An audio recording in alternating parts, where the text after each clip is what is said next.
उत्तराखंड के पहाड़ी गांव देवकुंड में मोहनलाल अपनी 20 साल की बेटी माया के साथ एक पुराने लकड़ी के घर में रहता था। पत्नी के गुजर जाने के बाद उसकी एक ही चिंता थी, माया की शादी एक अच्छे घर में हो जाए। आखिरकार उसने माया की शादी गांव के ही एक सम्मानित परिवार में कर दी।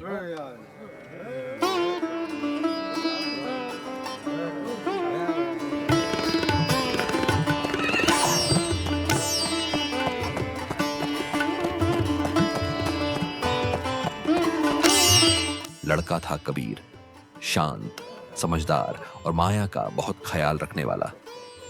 शादी के बाद माया अपने ससुराल पहुंची, जहां उसके सास ससुर सुनीता और राजवीर भी रहते थे।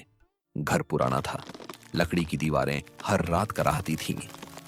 कभी सीढ़ियों पर कदमों की आवाज आती और कभी बिना हवा की खिड़की अपने आप हिल जाती। लेकिन माया ने यह सब कभी किसी को नहीं बताया। वो नए घर में ढलने की कोशिश कर रही थी। मुझे अच्छा नहीं लग रहा, इस घर में जरूर कुछ गड़बड़ है। ओ, ये दरवाजा, ये अपने आप क्यों खुल रहा है? सुनो, तुम अभी इस घर में नई हो, इसलिए डर लगना बिल्कुल सामान्य है। धीरे धीरे सब ठीक हो जाएगा।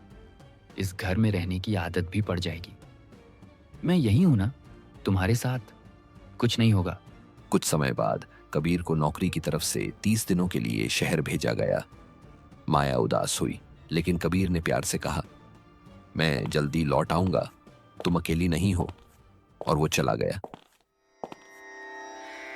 रना, रना,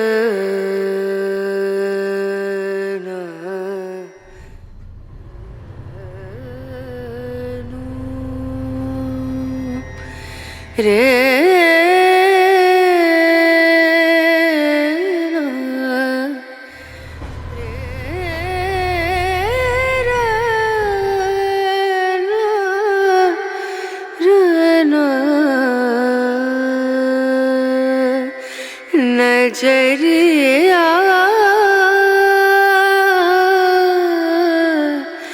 लागे नहीं कहीं, ओ नजरिया लागे नहीं कहीं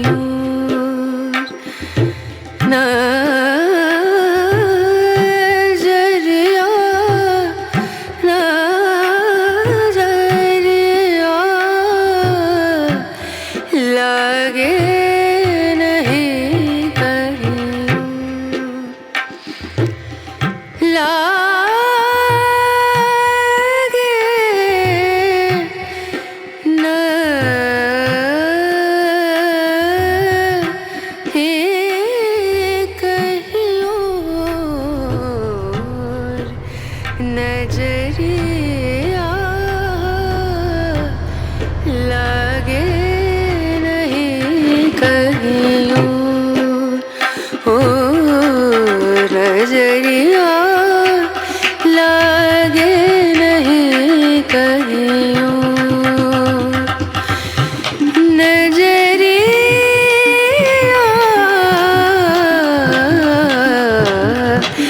लागे कहीं, लागे नहीं कहीं, लागे नहीं कहीं,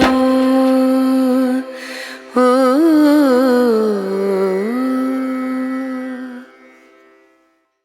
शहर में कबीर को हर वक्त माया की याद आती। वह अपने बचपन के दोस्त रवि से माया की बातें करता। उसकी मासूमियत, उसकी खूबसूरती, उसका स्वभाव। कबीर को पता नहीं था कि उसकी हर बात रवि के मन में एक खतरनाक इच्छा पैदा कर रही है। एक दिन रवि बोला, यार कभी मिलवा तो दे भाभी से, बहुत तारीफ करता है तू। कबीर को यह बात सामान्य लगी, इसलिए उसने मना नहीं किया। 30 दिन बाद जब कबीर गांव लौट रहा था, रवि भी उसके साथ चलने के लिए जिद करने लगा। मैं भी चलता हूं, भाभी से मिलूंगा। कबीर मान गया। उस दिन मौसम खराब था। आसमान में काले बादल थे, हवा में अजीब सी सिहरन थी और कबीर के घर का पुराना ढांचा हवा में सीटी की तरह आवाज दे रहा था।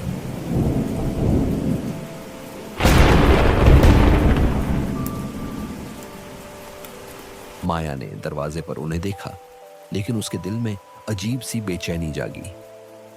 उसकी आंखों में डर की एक हल्की चमक थी और रवि ने यह बात तुरंत नोटिस कर ली। रात को कबीर अपने माता पिता के साथ बात करने में व्यस्त हो गया।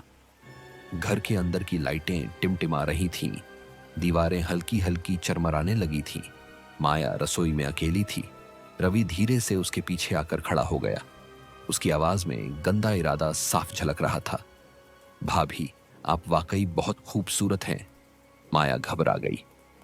रवि जी, कृपया दूर रहें। लेकिन रवि ने दरवाजा बंद कर दिया। हवा जैसे रुक गई, दीवारों की चरमराहट जैसे चीखों में बदल गई, और उसी अंधेरी तूफानी रात में रवि ने माया की इज्जत लूटी और फिर गुस्से में उसे मार डाला। माया की चीख सिर्फ दीवारों ने सुनी, इंसानों ने नहीं। रवि ने उसकी लाश पुराने स्टोर रूम में फेंक दी और वापस ऐसे लौटा जैसे कुछ हुआ ही न हो। अगली सुबह माया गायब थी। घर में सब परेशान थे और कबीर बुरी तरह टूट चुका था। माया, तुम कहां चली गई? उस रात रवि गेस्ट रूम में सो रहा था। कमरा अचानक ठंडा होने लगा। टिमटिमाती बल्ब की रोशनी दीवारों पर अजीब परछाइयां बना रही थी। दरवाजा अपने आप खुला और हवा में चंपा के फूलों की खुशबू फैल गई, वही खुशबू जो माया लगाती थी। रवि डरते हुए बोला, कौन है? कमरे के कोने में एक लड़की की आकृति खड़ी थी। लंबे काले बाल जमीन तक फैले हुए, चेहरा आधा जला हुआ, काली, बिल्कुल काली आंखें और पैरों की जगह अंधेरे का धुआं। वो धीरे धीरे उसकी ओर बढ़ी। रवि की सांस अटक गई। माँ, या? माया ने कोई जवाब नहीं दिया, सिर्फ अपनी उंगली उसके सीने पर रखी और फुसफुसाई, बदला। रवि की चीखें कमरे में गूंजती रही। दीवारें खून की तरह लाल चमकने लगी। कमरा हिलने लगा और कुछ ही पलों में रवि की चीखें हमेशा के लिए शांत हो गई। सुबह रवि की लाश उसी कमरे में मिली। उसके चेहरे पर इतना डर था कि उसकी आंखें खुली की खुली रह गईं। दीवार पर खून से लिखा था, मैं बेगुनाह थी। कबीर टूट गया, लेकिन जब वह बाहर आया तो हवा में फिर वही चंपा की खुशबू थी, जैसे किसी ने उसके गाल को हल्के से छुआ हो।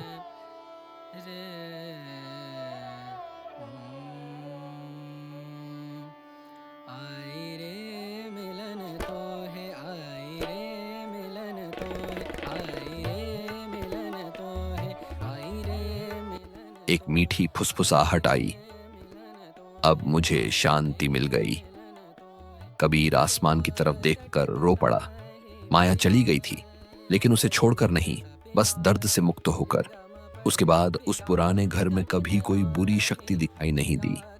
गांव वाले कहते थे, उस रात हवा में चंपा की महक थी और वो खुशबू सिर्फ माया की थी।